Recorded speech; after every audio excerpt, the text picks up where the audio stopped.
关注隔夜美股消息，美股星期二收盘涨跌不一，纳斯达克指数大幅收跌，使得投资者担忧美国经济环境正在急速恶化。道琼斯指数闭市时上涨0.15%，报31928点；标普500指数下跌0.81%，闭市报3941点。社交媒体公司 Snap 大减盈利预期，拖累股价暴跌超过43%，拖累纳指下跌2.35%，报11264点。受到 Snap 预警影响，其他科技股项如 Meta Platforms、谷歌、推特等等的股价也尾随走低。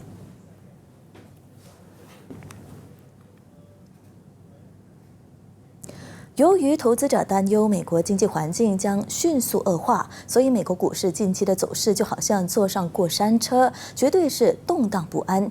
连带亚洲区域股市也备受牵连，打击市场买气和投资者的信心。不过，马股最近首次公开募股市场，或者是 IPO， 算是相当热闹，因为下个月呢就有多家企业排队挂牌上市。我们这就请特约市场分析员、乐天交易的证券销售主管 Vincent 刘松增给我们市场点评。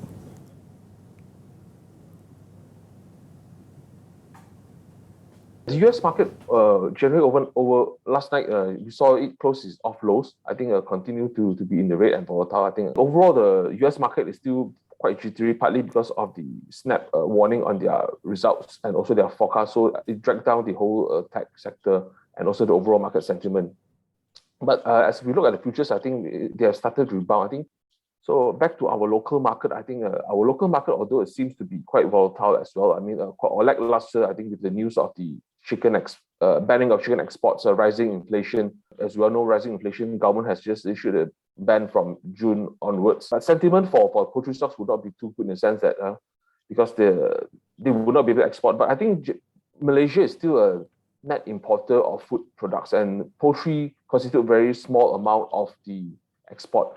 Poultry stocks will still be in a sense that will be under pressure, so-called, yeah. Although it's not very significant of their export. We still see some bright spots in the IPO market.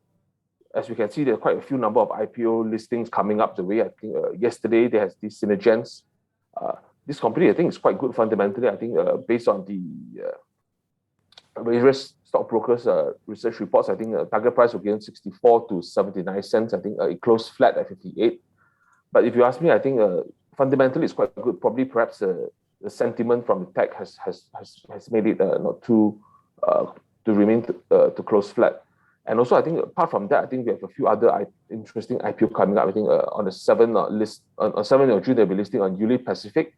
This is also Ace Market Ipoh based. I think they are one of Malaysia's largest industrial brush with key clients of Hatta Lega and Top Glove in the glove industry.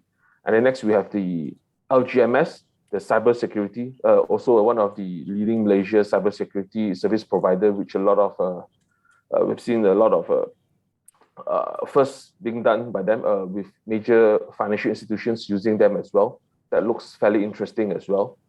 And then we have another one, which is the Unitrade. This will be the largest ACE market listing, but this is in the building materials. Some may say it's a bit boring, but I think with the current rising building material costs and the construction, and they're one of the largest in Malaysia stockist distributors, so perhaps they would have be able to profit from the rising building material prices. 好的，我们感谢 Vincent 今天给我们带来的市场分析。